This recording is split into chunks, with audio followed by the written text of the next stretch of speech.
Assalamu alaikum students. It is a business research methods course. Last time हमने जब हम अपना लेक्चर नंबर 1 डिस्कस कर रहे थे, वहाँ पर हम ये बात डिस्कस कर रहे थे कि बिजनेस रिसर्च मेथड्स बोलते किसको है और इसकी जो है की करेक्टरिस्टिक्स क्या-क्या होती हैं, why we are used in business और बिजनेस के एरियाज़ में कौन-कौन से एरिया ऐसे होते हैं जो कि हम बिजनेस रिसर्च मेथड में इस्तेमाल कर रहे होते हैं in the aspect of business.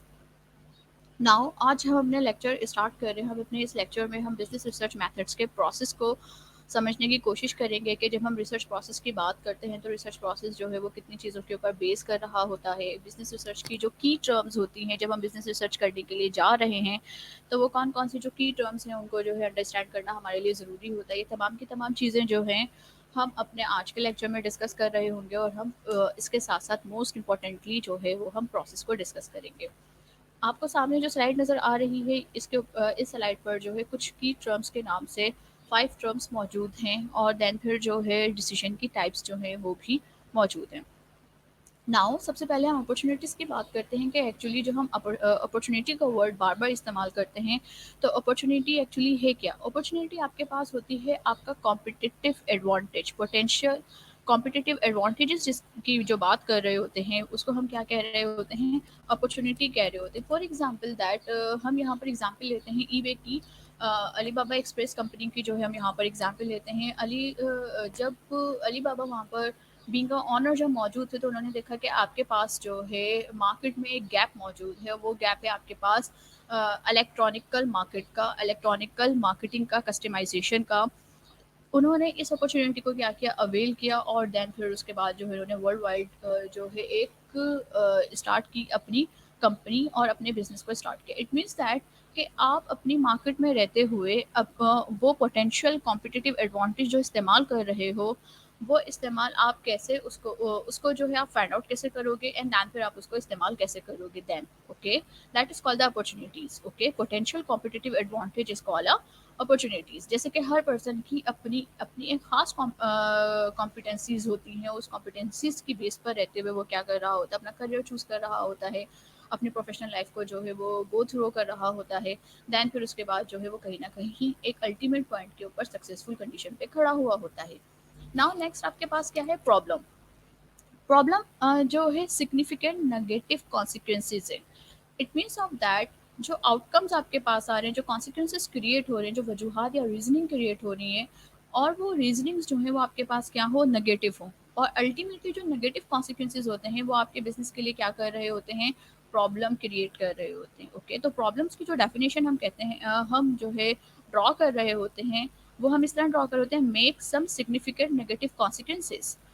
कुछ चीज़ें जो आपके बिजनेस के लिए जो है नेगेटिव कॉन्सिक्वेंसेस क्रिएट कर रही हैं, आप उनको फाइंड आउट करें और देन फिर उनको फाइंड आउट करने के बाद जो है उनको जो है रेक्टिफाई करें, उनको सॉर्ट आउट करें और फिर अच्छे एडवांटेजेस जो है वो अपने बिजनेस के जो गुड एडवांटेजेस हैं, गुड डेट्स हैं, वो तमाम की तमाम चीज़ें जो है हासिल करें। फॉर एग्जाम्पल दैट आपके ऑर्गेनाइजेशन के अंदर जो है एक प्रॉब्लम आ गई कि आपका एम्प्लॉय जो है वो कमिटमेंट नहीं है, कमिटेड नहीं है आपके साथ।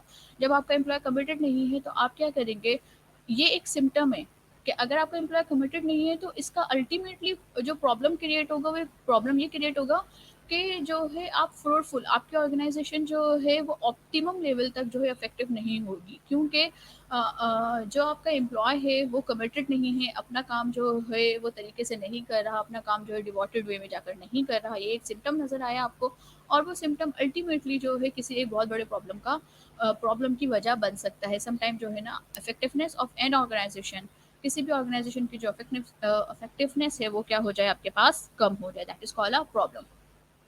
देन फिर हम डिसीजन मेकिंग किसको कहते हैं, डिसीजन मेकिंग हम इस बात को कहते हैं कि आपके पास जो है ऑल्टरनेटिव जो है आपकी प्रॉब्लम को सॉल्व करने के लिए आपके पास डिफरेंट ऑल्टरनेटिव मौजूद हैं।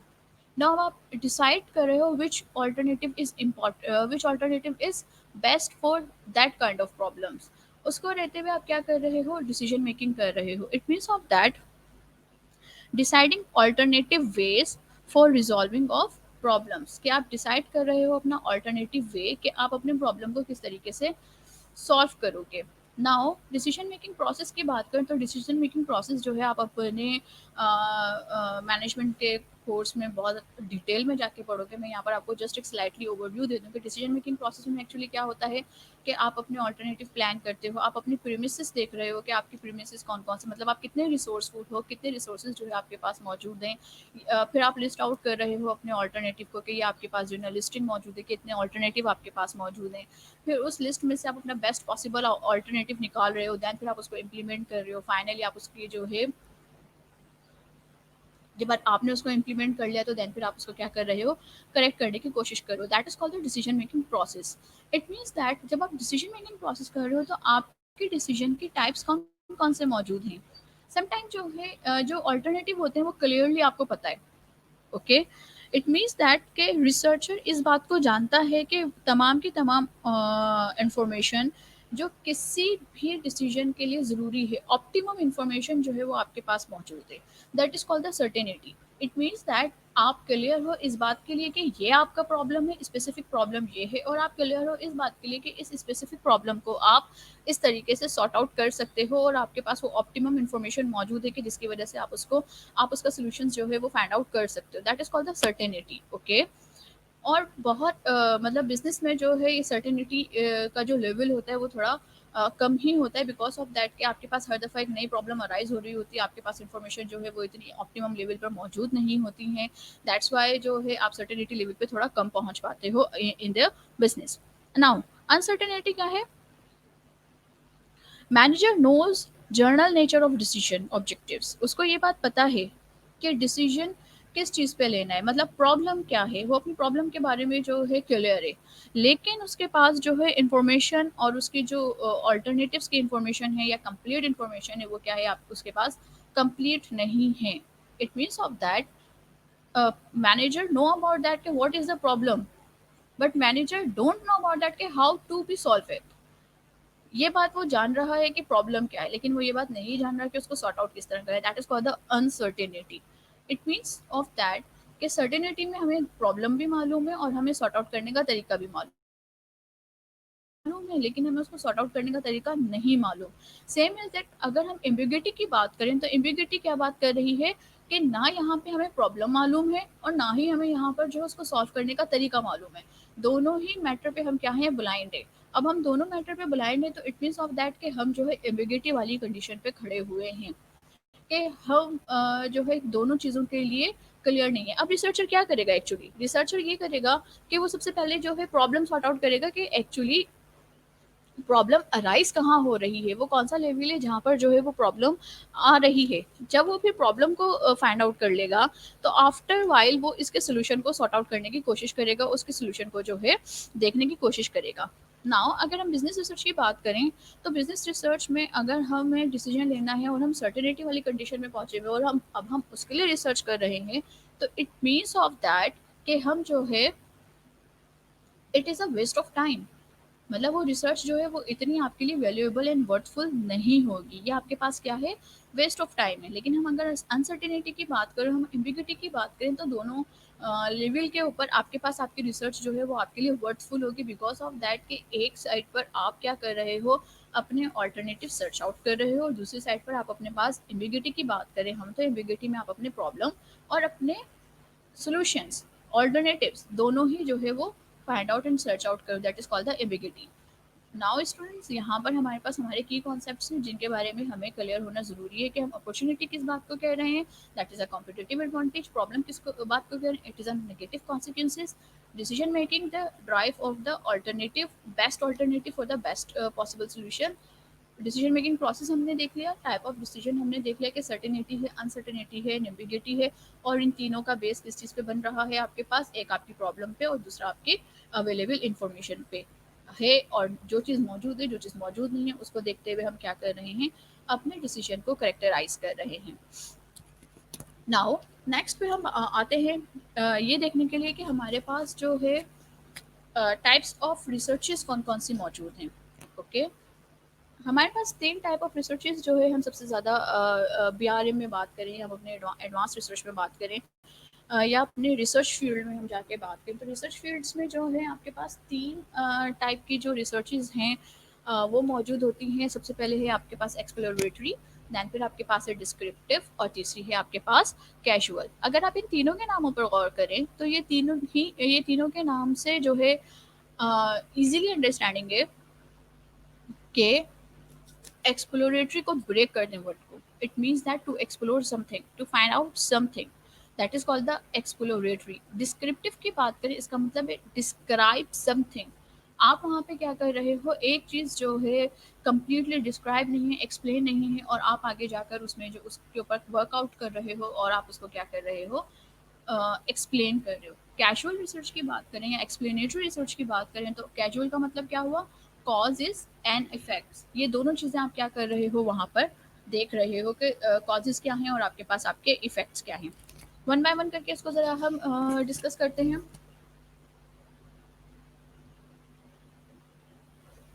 एक्सप्लोरेटरी रिसर्च, डिस्क्रिप्टिव रिसर्च, और फिर जो है हम कैजुअल रिसर्च की जो है हम बात करते हैं।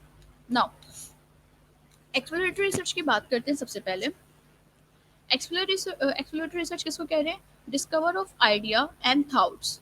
आप क्या कर रहे हैं, डिस्कवर कर रहे हैं कुछ नए आइडियाज़ को और कुछ न्यू थॉट्स को। ओके, आप किसी भी चीज़ को जब आपको सॉर्ट आउट करना है, किसी भी मसले को आपको सॉर्ट आउट करना है, सम टाइम ऐसा हुआ अ, आपने एक प्रोडक्ट बनाई और उस प्रोडक्ट के अंदर जो है ना आप जो है आपके माइंड में ये है कि कुछ एक चीज़ ऐसी होनी चाहिए, कुछ एक नई थिंग्स, न्यू थिंग्स जो है ना वो ऐसी होनी चाहिए जो कि आपकी प्रोडक्ट को बहुत सक्सेसफुल बना सकती है। फॉर एग्जाम्पल दैट एक जूस फ्लेवर है, ठीक है। अब जूसेस के नॉर्मल फ्लेवर्स जो हैं वो मौजूद हैं मार्केट के अंदर। अब इसके अंदर आप क्या करें, जैसे कि भाई मैंगो शेक मौजूद है आपके पास बनाना शेक मौजूद है, आपके पास स्ट्रॉबेरी शेक मौजूद है। आप इन शेक को जो है और मार्केट में जो है वो किसी कौन सी ऐसे न्यू टेस्ट के साथ इनरिच करें, मतलब मैंगो के साथ अगर आप मिंट ऐड कर दें तो इज़ इट गुड और नॉट। आप क्या करेंगे, इस चीज़ को, इस नए आइडिया जनरेशन को जो है वो सबसे पहले जो है रिसर्च करेंगे, उसको टेस्ट करेंगे, और टेस्ट करने के बाद जो है ना वहाँ पर आप एक कंक्लूजन ड्रॉ करेंगे कि भाई ये ठीक है और ये ठीक नहीं है, मतलब आप मिंट उसके अंदर जो है वो ऐड कर रहे हो। सेम एज दैट आप जो है सोचें बनाना के अंदर जो है आप जीरे का फ्लेवर ऐड कर दें। नाउ अब ये फ्लेवर जो ऐड हो रहा है, ये फ्लेवर किस तरीके से जो है आपकी प्रोडक्ट के लिए सक्सेसफुल रहेगा या नहीं रहेगा, आप वहां पर क्या कर रहे हो, इस चीज को डिस्कवर कर रहे हो। That is called discover of ideas and thoughts. अच्छा जी, जो हम एक्सप्लोरेटरी रिसर्च की बात करते हैं, ये एक्सप्लोरेटरी रिसर्च जो होती है आपके पास सबसे ज़्यादा फ्लेक्सिबल कंडीशन में होती है। फ्लेक्सिबल कंडीशन क्यों, इसका मतलब है कि आप किसी सेट पैटर्न पे नहीं जा रहे हो, आप सेट प्रोसीजर्स जो है वो फॉलो नहीं कर रहे हो। एट दैट टाइम आपको लगा कि ये प्रोसीजर पहले आना चाहिए था और ये प्रोसीजर आप बाद में कर सकते हो, तो आप वहाँ पर क्या कर रहे हो, बीइंग अ रिसर्चर आप अपने आप को, बीइंग अ स्कॉलर आप अपने आप को क्या कर रहे हो, फ्लेक्सिबिलिटी पे रख रहे हो। अगर आप फ्लेक्सिबल हो रहे हो तो अंडरस्टूड सी चीज़ है कि आपके पास जो है ना एक्सप्लोरेटरी रिसर्च जो है वो अनस्ट्रक्चर्ड होगी। ओके, वहाँ पर आप स्ट्रक्चर प्रोसेसिंग जो है, स्ट्रक्चर प्रोसीजर्स जो है वो आप क्या कर रहे हो, फॉलो नहीं कर रहे हो। प्रोबेबिलिटी, नो प्रोबेबिलिटी सैम्पलिंग मौजूद है, प्लानिंग आपने फॉलो नहीं करी, स्टैटिकल टूल्स समहाउ जो है आप इस्तेमाल नहीं कर रहे होते, और क्योंकि स्टैटिकल टूल्स जो है नॉर्मली आपके पास आपके सेकेंडरी डेटा के साथ ज़्यादा इस्तेमाल हो रहे होते हैं, या स्टैटिकल टूल्स जो है ना यहाँ पर आप प्लान करके नहीं रख रहे हो कि कौन सा स्टैटिकल टूल एक्चुअली जो है ना आप प्लान करोगे, क्योंकि आप अपने रिसर्च के स्टार्ट में बिल्कुल नहीं बता सकते हो कि ये वाला स्टैटिकल टूल जो है, मतलब टी टेस्ट हुआ, आपका जी टेस्ट हुआ, आपका काय स्क्वायर हुआ, आपका एनोवा हुआ, आपका एनकोवा हुआ, आपकी आप जो है मीन फैमिली में से कौन सा टेस्ट सबसे बेहतरीन अंदाज में जो है वो यहाँ पर इस्तेमाल करोगे, आप अपने एक्सप्लोरेटरी रिसर्च में नहीं बता सकते, बिकॉज ऑफ दैट अनस्ट्रक्चर्ड है चीज़ें, जो हैं न्यू न्यू हैपनिंग्स हो रही हैं, न्यू आइडिया जनरेशन हो रही है, वो न्यू आइडिया जनरेशन जो है वो एक्चुअली बताएगी कि अब आप जो है कौन सा, एट दैट टाइम जब आप खड़े हुए होंगे टेस्टिंग करने के लिए, तो तब पता चल रहा होगा कि आपके लिए जो है ये वाला स्टैटिकल टूल जो है वो ज़्यादा इम्पॉर्टेंट है। ओके, इसका मतलब क्या हुआ, जब हम एक्सप्लोर कर रहे हैं तो हम बहुत ज़्यादा सिचुएशन को बिल्कुल फर्स्ट स्टेज पे अंडरस्टैंड नहीं कर सकते, बिकॉज ऑफ दैट हम आइडिया जनरेशन कर रहे हैं। जैसे कि मैंने आपको एग्जांपल दी कि मैंगो के अंदर जो है आप मिंट इस्तेमाल कर दो, तो आप क्या हुआ, आपने सिर्फ एक आइडिया जनरेट हुआ है। अब वो जो है आगे जाके वो टेस्ट किया जाएगा, उसके अंदर कितना परसेंट जो है मिंट इस्तेमाल करें कि इसका फ्लेवर जो है अच्छा रहे, या कितना नहीं इस्तेमाल करें, किस तरह इस्तेमाल करें। आप क्या कर रहे हो, अपनी प्रोसेस को जब आगे मूव कर रहे हो तो देन भी आप जो है इस चीज़ को फाइंड आउट करने की पोजीशन में आ रहे हो। ओके। देन फिर आप जो है ना स्टैटिस्टिकल टूल से बोलोगे कितने परसेंट लोग ऐसे हैं जिनके लिए ये फ्लेवर जो है वो रिकग्नाइजेबल था, जिनके लिए जो ये एक्सेप्टेबल था कि वो एक्सेप्ट कर रहे हैं इस फ्लेवर को, क्योंकि टेस्ट बर्ड को हिट करना सबसे ज़्यादा मुश्किल चीज़ होती है किसी भी ह्यूमन के। तो उन वो टेस्ट बर्ड जो है क्या इस चीज़ को एक्सेप्ट कर रहे हैं, ह्यूमन जो है वो इस चीज़ को एक्सेप्ट कर रहा है, that is called the explanatory research. Okay, तो एक्सप्लेनेटरी रिसर्च जो है वो एक्चुअली किस चीज़ की बात करिए, आप आइडिया जो है यहाँ पर जो फाइंड आउट कर रहे हो, निकाल रहे हो, एक्सपीरियंस सर्वे कर रहे हो, पायलट टेस्टिंग कर रहे हो, समटाइम अपने सेकेंडरी डेटा मतलब लोगों से आप आइडियोलॉजी जो पहले से मौजूद है डेटा आपके पास, आप उससे आइडिया जनरेट कर रहे हो कि इट इज़ फिजिबल और नॉट। ये आपके पास क्या है, एक्सप्लेनेटरी रिसर्च। डिस्क्रिप्टिव रिसर्च जो है वो एक्चुअली आपके पास आपको जो है आंसर दे रही होती है आपके 5 Ws का। क्योंकि डिस्क्रिप्टिव में हमने क्या बात की थी, आप एक्सप्लेन कर रहे हो चीज़ें मतलब स्लाइटली जो है हो सकता है कि एक रिसर्चर ने अगर वो कमिटमेंट को डिस्कस कर रहा है तो कमिटमेंट को डिस्कस करते करते सिर्फ उसने ये बता दिया हो कि एम्प्लॉय की कमिटमेंट मोटिवेशनल एस्पेक्ट से जो है इंक्रीज की जा सकती है, या मोटिवेशन की थ्योरीज को जब हम इस्तेमाल करेंगे तो हम उसके एम्प्लॉय की कमिटमेंट को हम बढ़ा सकते हैं। लेकिन वो ये बताना भूल गया होगा कि भाई एम्प्लॉय की एज क्या हो, मतलब कंट्रोल वेरिएबल्स जो हों वो किस टाइप से जो है बिहेव करें, क्या उनको हम फिक्स्ड रखेंगे या फिर हम उनको जो है ओपन एंडेड पे छोड़ेंगे। तो वहाँ पर अब क्या कर रहा है कोई दूसरा रिसर्चर, मतलब एक रिसर्चर जब ये बात कर चुका है तो दूसरा रिसर्चर को इसमें गैप नजर आया, उसने उस गैप को क्या करा, फाइंड आउट किया, उसने कहा कि अब मैं जो है ना इस बात पे रिसर्च करूंगा कि कमिटमेंट के ऊपर मोटिवेशन का जो एस्पेक्ट होता है वो पॉजिटिव होता है, लेकिन कब होता है, अब वो वो जो कंट्रोल वेरिएबल एज था, जेंडर थी, क्वालिफिकेशन, ये तमाम के तमाम जो मौजूद हैं उनको देखते हुए वो क्या कर रहा है अपने पास, उन तमाम चीज़ों को देखते हुए वो अपने पास क्या कर रहा है, डिसाइड कर रहा है कि डिस्क्रिप्टिव रिसर्च जो है वो किस तरीके से उसने कैरी ऑन करनी है। ओके, तो यहाँ पर क्या कर रहे हैं, डिस्क्रिप्टिव रिसर्च किस चीज़ के ऊपर बात कर रहा है कि वो 5 Ws जो हैं उन 5 Ws का वो आंसर कर रहा है, वो रीज़न तलाश कर रहा है, वो यहाँ के ऊपर डिस्क्राइब करेक्टरिस्टिक्स जो है ना ऑब्जेक्टिव्स निकाल रहा है group of people and organisation के। अच्छा जी, हम ये बात कर रहे थे कि एक्सप्लेनेटरी रिसर्च जो है अनस्ट्रक्चर्ड होती है, लेकिन डिस्क्रिप्टिव रिसर्च जो है वो आपके पास रिजिड होती है और स्ट्रक्चर्ड होती है। मतलब आप स्टेप बाय स्टेप जब तक आप जो है ना वहाँ पे उसका लिटरेचर नहीं फाइंड आउट करेंगे तो आप जो है ना अपनी मैथडोलॉजी पर नहीं जा सकते। आपको पहले से पता होना चाहिए कि आपकी पॉपुलेशन क्या होगी, आपको पहले से ये बात भी मालूम होनी चाहिए कि आप सैम्पलिंग साइज़ किस तरीके से बना रहे होगे। ये तमाम की तमाम चीज़ें जो है ना आप क्या कर रहे हो वहाँ पर स्ट्रक्चर्ड कर रहे हो। देन फिर प्रोबेबिलिटी सैम्पलिंग कर रहे हो, pre plan tools probability sampling की तरफ जाते हो आप, क्योंकि आपको अपनी पॉपुलेशन की कैरेक्टरिस्टिक्स जो होती हैं वो मालूम होती है, दैट्स व्हाई आप क्या कर रहे होते हो, प्रोबेबिलिटी सैम्पलिंग को जो है वहाँ पर चूज़ करते हो और आपके डिस्क्रिप्टिव स्टैटिस्टिक्स मोस्ट प्रोबेबली जो है प्रोबेबिलिटी सैम्पलिंग के ऊपर जो है बेस कर रही होती है। प्री स्टैटिस्टिक्स के आप जो है ना प्री प्लान टूल्स इस्तेमाल करते हो, क्योंकि आपको नेचर ऑफ प्रॉब्लम सबसे अच्छे तरीके से पता है। देन तो स्टैटिस्टिक्स में आपको पता होगा कि आप टी टेस्ट पे जा रहे हो, टू टेल टी टेस्ट पे जा रहे हो या वन टेल टी टेस्ट पे जा रहे हो, आप जो है ना आप जेड टेस्ट इस्तेमाल कर रहे हो। आप अपनी फ्रीक्वेंसीज किस तरीके से फाइंड आउट करोगे, आप क्या मीन फैमिली में ग्रुप मीन फैमिली पे जा रहे हो, एनोवा को यूज़ कर रहे हो या एनकोवा को यूज़ कर रहे हो, आप किस मीन फैमिलीज को जो है आप यहाँ पर जो है वो इस्तेमाल कर रहे हो। ये आपके पास क्या है, डिस्क्रिप्टिव रिसर्च के ऊपर जो है ना वो बात कर रहे हैं। ओके, नाउ डिस्क्रिप्टिव रिसर्च के बाद जब हम बात कर रहे होते हैं भाई एक्सप्लेनेटरी एंड एक्सप्लोरेटरी रिसर्च के ऊपर, तो इनके एडवांटेजेस क्या हैं। एक्सप्लेनेटरी की बात करें हम तो एक्सप्लोरेटरी की बात करें अगर हम तो एक्सप्लोरेटरी एक्चुअली क्या कर रहा है, आपकी नॉलेज को इन्हेंस कर रहा है।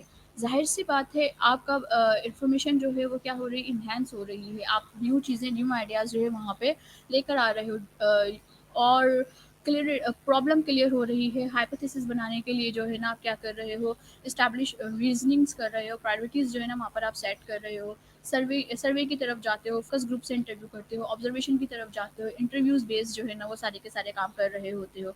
डिस्क्रिप्टिव रिसर्च जो है वो एक्चुअली हाइपोथेसिस पे काम कर रही होती है, क्योंकि पहले से एक चीज़ मौजूद है, आप क्या कर रहे हो, जस्ट 2 से 3 चीज़ों को जो है ना यहाँ पर मैनिपुलेट करके या कुछ नए वेरिएबल्स इनपुट करके जो है ना आप अपने आपने न्यू वेरिएबल्स इनपुट करने के बाद जो है आप क्या कर रहे हो, अपने रिजल्ट्स फाइंड आउट कर रहे हो। तो आप जो हाइपोथेसिस मेकिंग की तरफ जा रहे हो। और उसके अलावा जो है आपकी पॉपुलेशन वगैरह जो है वो मौजूद है, और प्रिडिक्शन की तरफ जो है ना आप क्या कर रहे होते हो, यहाँ पर काम कर रहे होते हैं। आपकी स्टडीज़ नॉर्मली डिस्क्रिप्टिव रिसर्च की बात करें तो आपकी स्टडीज़ टाइम होरिजन पे होती हैं। क्रॉस सेक्शनल डेटा आप ज़्यादातर ले रहे होते हो, लॉन्गिट्यूड वे के ऊपर काम कर रहे होते हो। लॉन्गिट्यूडनल मतलब पीरियड ऑफ टाइम जो है ना आपके पास हमेशा जो है आफ्टर वन, मतलब हमेशा जो है आप सेम रिस्पॉन्डेंट से जो है आफ्टर सम टाइम जो है वो क्या कर रहे होते हैं, अपना रिस्पॉन्स ले रहे होते हैं।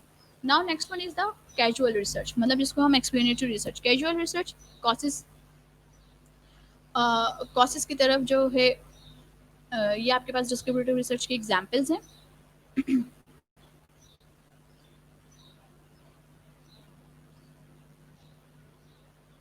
नाउ कैजुअल रिसर्च में आप नॉर्मली क्या कर रहे हो, कॉजेज एंड इफेक्ट्स को जो है ना फाइंड आउट कर रहे हो।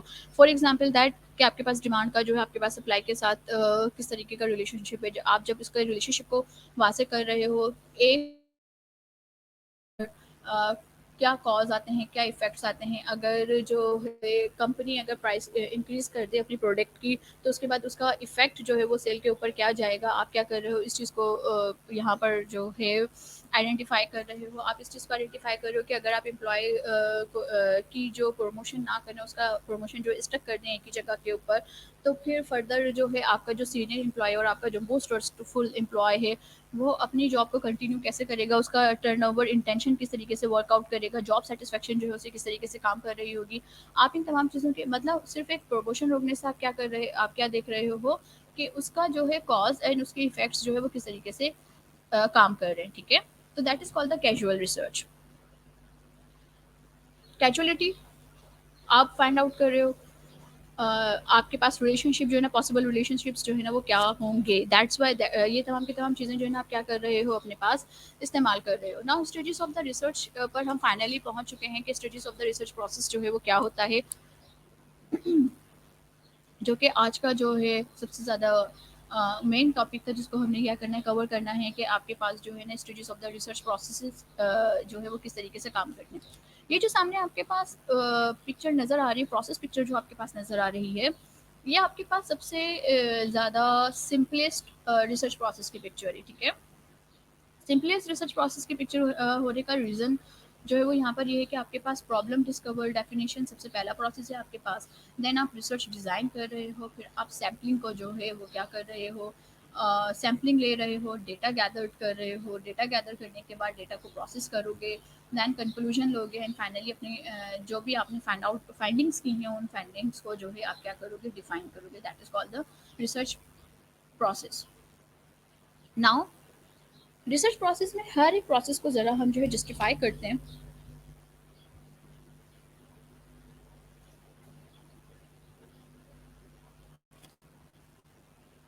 Now number one, problem discovery and definition. कहा जाता है आपकी रिसर्च का सबसे इम्पोर्टेंट काम ये होता है कि आपकी प्रॉब्लम वेल डिफाइन हो। आपकी प्रॉब्लम जितनी ज़्यादा वेल डिफाइन होगी, आप अपनी प्रॉब्लम को हाफ सॉल्व कर चुके होगे। ओके, जो उसकी रूट कॉज है, किसी भी कोई भी जो है आपको सिम्टम्स नज़र आ रहा है, उस सिम्टम की रूट कॉज को आइडेंटिफाई करना, एंड देन उसको जो है आपने क्या करना है, उसको जो है सॉल्व आउट करना। ये तमाम की तमाम चीज़ें जो है वो सबसे ज़्यादा जो है इंपॉर्टेंट होती हैं। तो carefully attention to the problem definition, सही केयरफुली अटेंशन दें अपने प्रॉब्लम डेफिनेशन को। एक्चुअली जो चीज़ आप सामने देख रहे हैं वो चीज़ जो है उसका प्रॉब्लम क्या है, आप उसके रूट कॉज तक पहुंचे हैं। जैसे कि फॉर एग्जांपल दैट अगर हम आजकल की सिचुएशन की बात करें,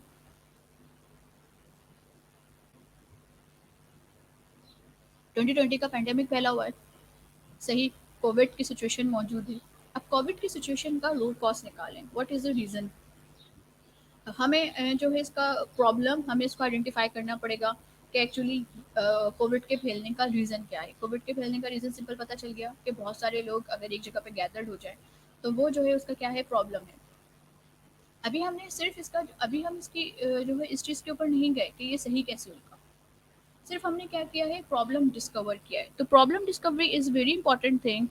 और जो है आप अपने प्रॉब्लम को किस तरह से बेस्ट प्लेस करेंगे अपने रिसर्च में, ये आपके लिए जो है सबसे ज़्यादा मेन थिंग होती है, क्योंकि जब तक जैसे कि अगर हम बिजनेस रिसर्च मेथड्स की बात करें तो बिजनेस रिसर्च मेथड क्या कर रहा है, हम मार्केट प्लेस ओरिएंटेशन की बात करें या हम प्रोडक्शन की बात करें, हमें नज़र आ रहा है कि एक टाइम मतलब एक जो है टेक्सटाइल मिल है और एक टेक्सटाइल मिल जो थी उसकी जो एक मशीन थी वो एक दिन में तकरीबन आपके पास जो है 100 मीटर जो है वो कपड़ा प्रोड्यूस कर दिया करती थी, क्लोथ प्रोड्यूस कर दिया करती थी, ठीक है, 1 डे में 100 मीटर जो है वो प्रोड्यूस कर रही है। लेकिन सर्टेन ही ऐसा हुआ कि उसकी जो एफिशिएंसी थी, जो 100 मीटर प्रोड्यूस करने की जो उसकी एफिशिएंसी थी वो टाइमली क्या हो गई आपके पास कम हो गई।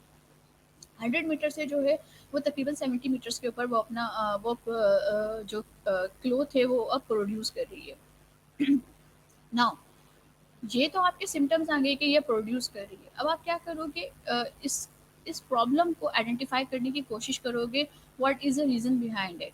क्या लॉजिकल कोई इशू है, जैसे कि प्रोडक्टिविटी ओरिएंटेशन हम जिसकी बात कर रहे हैं कि प्रोडक्टिविटी ओरिएंटेशन में कोई मसला है, आपके रॉ मटेरियल में कोई इशू है, या आपका जो वो एम्प्लॉय जो पहले यहाँ पर मौजूद होता था उसकी एफिशिएंसी बहुत ज़्यादा थी और आपका एम्प्लॉय चेंज होने की वजह से, आपका वर्कर चेंज होने की वजह से उसकी एफिशिएंसी जो है वो इंक्रीज या डिक्रीज हो गई है। तो it means of that problem discovery is very important. Problem discover करने के बाद आप अपने प्रॉब्लम को क्या कर रहे हो, डिफाइन कर रहे हो कि व्हाट इज द प्रॉब्लम।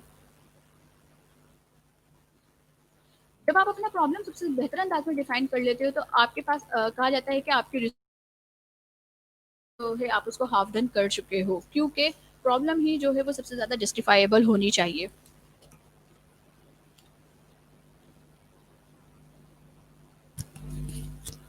फिर आप यहाँ पर अपने जब हम रिसर्च प्रॉब्लम डिफाइन कर चुके हैं तो फिर आप अपने रिसर्च ऑब्जेक्टिव्स को फाइंड आउट करोगे और रिसर्च ऑब्जेक्टिव को फाइंड आउट करते करते अपने हाइपोथेसिस बनाओगे। इट मीन्स ऑफ दैट ये जो प्रॉब्लम डिस्कवरी होती है, ये प्रॉब्लम डिस्कवरी आपके पास तीन फर्दर तीन एस्पेक्ट्स में जाकर, तीन चीज़ों में जाकर डिवाइड हो रही होती है। जैसे कि आपके पास आपके रिसर्च क्वेश्चंस होते हैं, देन फिर आपके पास जो है आपके रिसर्च ऑब्जेक्टिव्स होते हैं और फिर आपके पास आपकी हाइपोथेसिस मेकिंग होती है। ओके, ये तीन चीज़ें जो है वहाँ पर आपके पास मौजूद है। देन फिर आप क्या बात करते हो कि आपके पास आपकी रिसर्च डिज़ाइन कौन सी है। Research design means of that कि आपका सोर्स ऑफ इंफॉर्मेशन कौन सा होगा, स्पेसिफिक मेथड एंड प्रोसीजर्स जो है आप कौन कौन से इस्तेमाल कर रहे हो रिसर्च डिज़ाइन में, स्पेसिफिक मेथड्स और एनालिसिस आप अपने डेटा का किस तरह करोगे, आपकी जो रिसर्च है वो आपके पास एक्सप्लोरेटरी रिसर्च में आ रही है, आप जो है ना कॉजेज एंड इफेक्ट्स को देख रहे हो, या आप अपने डिस्क्रिप्टिव रिसर्च की बात कर रहे हो, ये रिसर्च डिज़ाइन जो है वहाँ पर क्या कर रही है, या आपको रिसर्च डिज़ाइन में आप ये चीज़ें जो है ना मेंशन कर रहे हो। देन फिर आप ये बताओगे कि इस रिसर्च डिज़ाइन में क्या आप कौन सी पॉपुलेशन को जो है ना इस्तेमाल करोगे, आपका सोर्स ऑफ इंफॉर्मेशन एक्चुअली क्या होगा, मतलब अब आप यहाँ पे क्या कर रहे हो, अपने एक्शन प्लान कर रहे हो, सोर्स ऑफ इंफॉर्मेशन आपके पास क्या होगा, आप कौन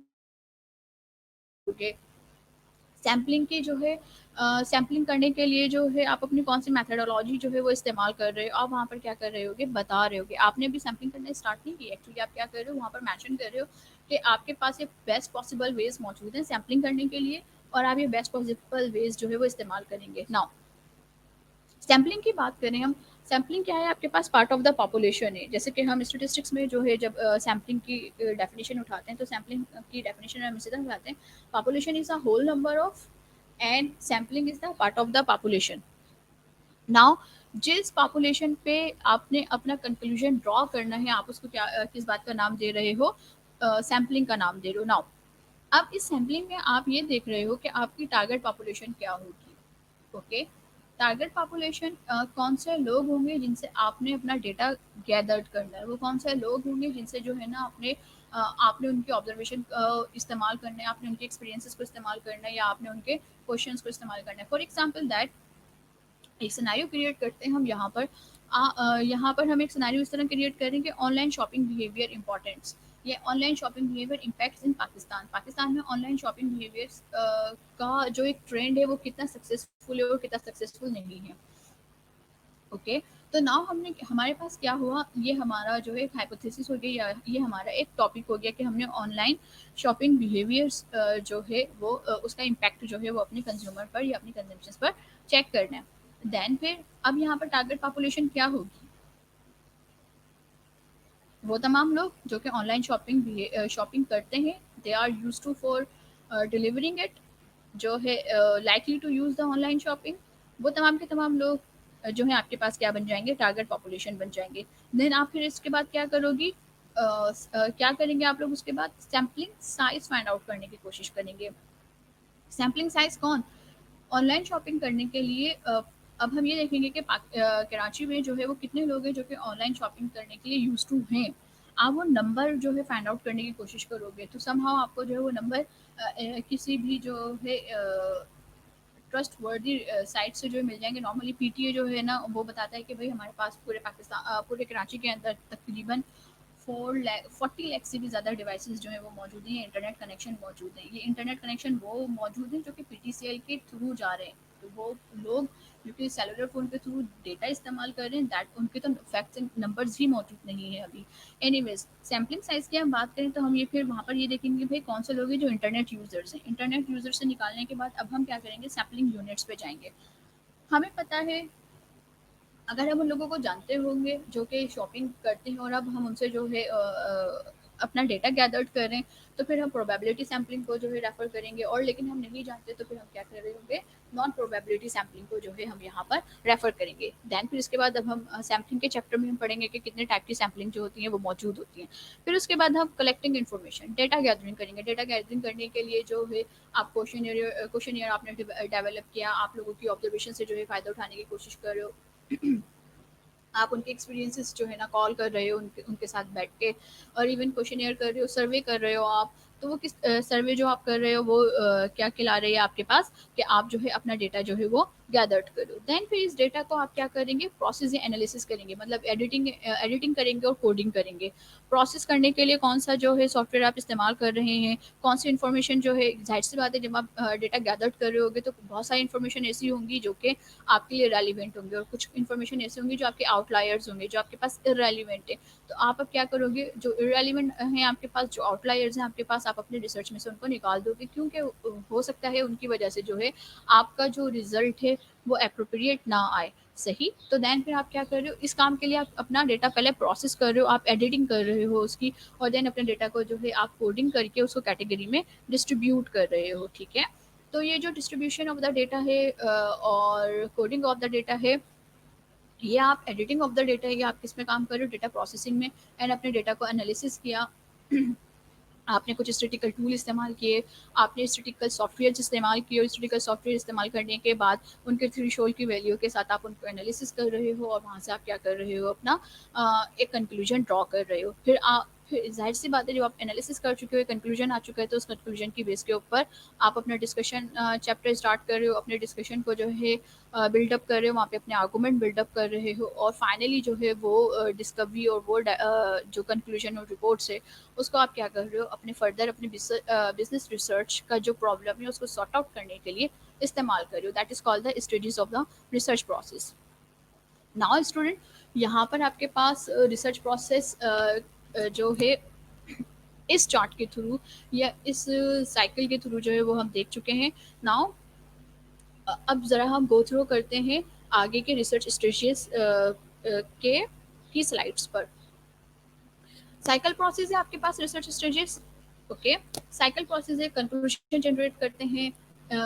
स्टेजेस जो है कैन ओवरलैप क्रोनोलॉजिकली, ये आगे पीछे फॉरवर्ड लिंकेज और बैकवर्ड लिंकेज पे जो है ना आगे पीछे हो सकते हैं। हो सकता है कि आप जो है पहले प्रॉब्लम सेटल डाउन करने के बाद आपने पहले सैम्पलिंग का चैप्टर सैम्पलिंग जो है हैंडल की हो, और देन फिर आपने अपना जो है ना रिसर्च डिज़ाइन किया हो। अगर वो अप्रोप्रिएट है आपके रिसर्च के लिए तो क्रोनोलॉजिकली जो है ना आप क्या कर सकते हो, ये काम कर सकते हो।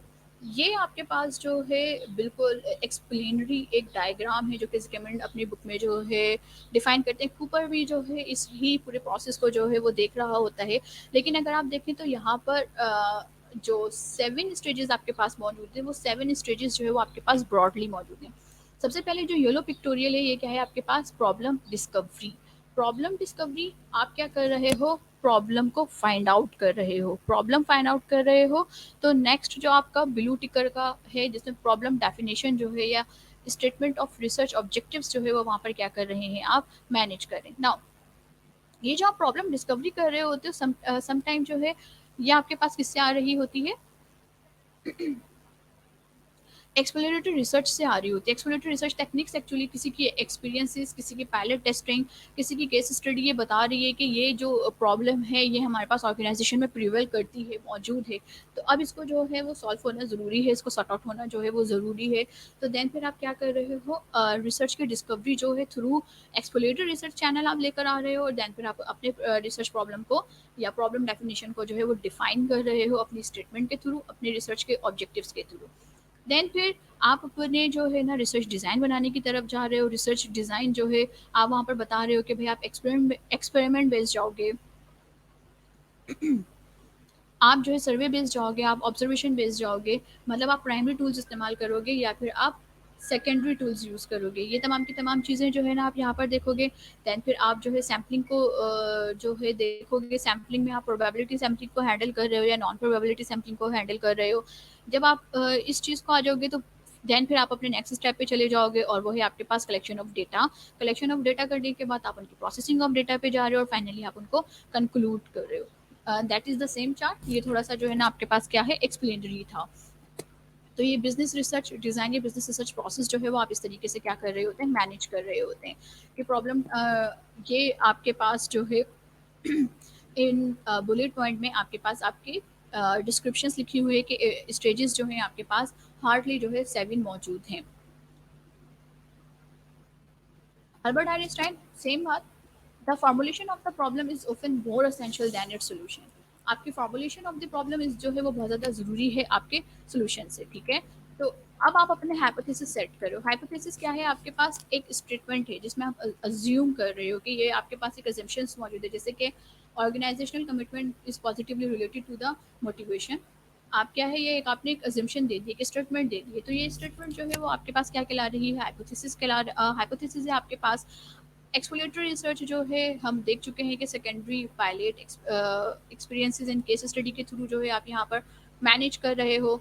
ये जो सेकेंडरी डेटा आप इस्तेमाल कर रहे होते हैं ये आपका हिस्टोरिकल डेटा होता है। जाहिर सी बात है, पहले कोई जो है इस चीज़ को गैदर कर चुका है अपने प्राइमरी टाइम पीरियड के अंदर।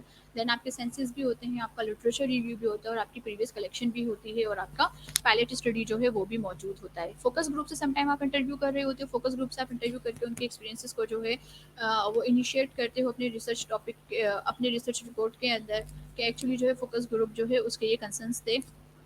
और रिसर्च डिज़ाइन आपके पास जो है आपका मास्टर प्लान है कि एक्चुअली आपने जो है अपने रिसर्च को, और सबसे ज़्यादा इंपॉर्टेंट भी, सबसे ज़्यादा टाइम जो लगता है ना आपको वो रिसर्च डिज़ाइन में लगता है। क्योंकि जब आपके पास प्रॉब्लम आती है तो प्रॉब्लम को आइडेंटिफाई करते करते जो है आपको टाइम लग जाता है, और दैन फिर आप उस प्रॉब्लम को जो है कैटेगराइज करते हो कि इसके लिए आपके पास आपके रिसर्च डिज़ाइन कौन सा बेहतर है। क्योंकि आप पॉपुलेशन जस्टिफाई कर रहे हो, आप सैम्पलिंग जस्टिफाई कर रहे हो यहाँ पर, आप ये बता रहे हो कि आप एक्सप्लोरेटरी पे जा रहे हो, आप कौन सी रिसर्च पे जा रहे हो। तो आपकी तमाम चीज़ें जो है आपके पास क्या कर रहे हो, आप यहाँ पे जस्टिफाई कर रहे हो। फिर आप यहाँ पर रिसर्च मेथड पे देखोगे कि भाई रिसर्च मेथड जो है आपके पास सर्वे बेस्ड होगा या आपका एक्सपेरिमेंट बेस्ड है, किस बेस्ड के ऊपर जो है वो आप कर रहे हो। आप अपना सैम्पल सेलेक्ट किस तरीके से करोगे, प्रोबेबिलिटी बेस पे करोगे, आप नॉन प्रोबेबिलिटी बेस पे करोगे, और जो आपकी सिलेक्शन है उसकी यूनिट्स क्या हैं, क्या आप किसी फॉर्मुलेशन पे जा रहे हो या आप रैंडम सैम्पलिंग को जो है इस्तेमाल कर रहे हो। डेटा गैदरिंग स्टेजेस जो है वो आपके पास कौन कौन सी हैं, फिर डेटा प्रोसेसिंग एंड एनालिसिस जो है वो आप किस तरह करोगे, आपके पास जो है ना एप्रोप्रिएट स्टाइल क्या है रिपोर्ट राइटिंग करने का, कंक्लूड करने का एंड रिपोर्ट राइटिंग करने का। ये तमाम की तमाम चीज़ें जो है ना वो आपके पास क्या आ जाती हैं, आपके डेटा प्रोसेसिंग में आती हैं, आपके रिसर्च प्रोसीजर्स में आ जाती हैं।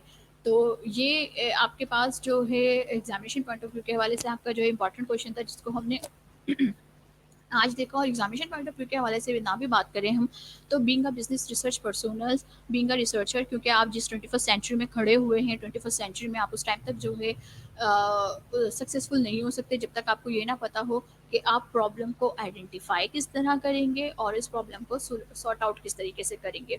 ये दो आंसर्स जो है ना वो आपके पास होना बहुत ज़्यादा ज़रूरी है। और एक बिजनेस स्टूडेंट जो है, एक बिजनेस स्टूडेंट के हाथ में इस बात की कमांड होनी चाहिए कि वो रिसर्च में जो है वो साउंड हो। रिसर्च अगर उसकी बहुत अच्छी है, सही, तो अगर वो रिसर्च में साउंड है तो इसका मतलब ये हुआ कि वो अपनी ऑर्गेनाइजेशन में जो है एक बेस्ट इम्पैक्ट डाल सकता है। नाउ, लास्ट टाइम हमने एक चीज़ पे बात की थी, जब मैंने अपना फर्स्ट लेक्चर क्लोज किया था, तो फर्स्ट लेक्चर में मैंने आप लोगों को कहा था कि आप जो है ना कुछ रिसर्च पेपर्स निकालें और उस रिसर्च पेपर को जो है स्टडी करें, और आप उन डोमेन को तलाश करने की कोशिश करें जो 21st सेंचुरी में जो है सबसे ज़्यादा इम्पोर्टेंट है। जैसे कि अगर हम अभी जनवरी में जो है इनके वॉल्यूम्स आते हैं नॉर्मली, जो है जो जर्नल होते हैं, जो पब्लिकेशंस होती हैं उनके, जो है जनवरी में इनका फर्स्ट वॉल्यूम आ रहा होता है, तो हम वहाँ पर आपको अंदाज़ा हो गया होगा कि सबसे ज़्यादा जो टॉपिक डिस्कस होने वाला है वो आपके पास, जो सबसे ज़्यादा टॉपिक डिस्कस हुआ है रिसर्च पेपर्स में, वो आपके पास लीडरशिप है। कि लीडरशिप की काइंड्स क्या हैं, लीडरशिप परफॉर्म किस तरह करती है, फार्मास्यूटिकल इंडस्ट्रीज में लीडरशिप की क्या जो है इंपॉर्टेंस है। दैन फिर उसके बाद जो है डिजिटल मार्केटिंग के ऊपर बहुत ज़्यादा बात हुई है। और अब जो है डिजिटल मार्केटिंग के साथ साथ internet based study, distance learning studies के ऊपर जो है वो बहुत ज़्यादा बात हुई है कि डिस्टेंस लर्निंग स्टडीज़ कितनी बेनिफिशियल है स्टूडेंट्स के लिए और कितनी होनी चाहिए और कितनी नहीं होनी चाहिए। नाउ आज जो एक टास्क जो है मैं आप लोगों को दे रही हूँ, आपने जितने भी रिसर्च पेपर ढूंढे होंगे ना, उसमें से कोई भी एक रिसर्च पेपर उठाएं, और ये जो रिसर्च प्रोसेस है, इस रिसर्च प्रोसेस आप अपने रिसर्च पेपर को रीड करते जाएं, और हर रीडिंग के बाद जो है साइड पे जो है एक नोट डालें अपने रिसर्च पेपर के साइड पे कि ये रिसर्च पेपर, इस रिसर्च पेपर में ये इसका प्रॉब्लम है।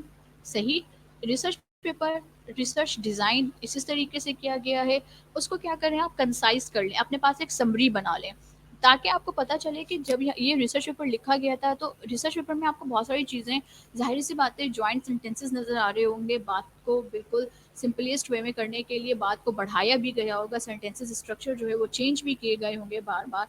तो आप क्या करें, अब्स्ट्रैक्ट तो आप पढ़ चुके थे और अपनी मर्जी का टॉपिक आप निकाल चुके थे, नाउ अब ये सारा रिसर्च प्रोसेस जो है वो अपने रिसर्च पेपर, अपनी लाइकली आपको जो भी पसंद आ रहा है रिसर्च पेपर, आप उस रिसर्च पेपर को उठाएं और उसके ऊपर जो है नोटें डालना शुरू कर दें कि ये वाला प्रोसेस, रिसर्च का ये प्रोसेस जो है यहाँ इस्तेमाल हुआ है, रिसर्च का सेकंड प्रोसेस यहाँ इस्तेमाल हुए, डेटा गैदरिंग के लिए जो है इन्होंने ये टेक्निक्स यूज़ की हैं, डेटा और फिर जब उसको एनालिसिस किया है तो एनालिसिस करने के लिए उन्होंने ये टेक्निक्स यूज़ की हैं, और फाइनली जो है उसकी डिस्कशन और उसका कंक्लूजन जो है वो यहाँ पर हुआ है। ये करने से आप एक दो रिसर्च पेपर के साथ ये काम करें ताकि जो है आपका आइडिया यहाँ पर क्लियर हो कि किस तरीके से जो है रिसर्च पेपर जो है वो लिखा गया है, और रिसर्च पेपर में कौन सी चीज़ जो है वो कहाँ पर मौजूद होती है। ओके, इस तरीके से जो है आपकी प्रैक्टिकल अप्रोचेस जो है वो क्या होंगी, स्ट्रांग होना शुरू होंगी बीइंग अ रिसर्चर।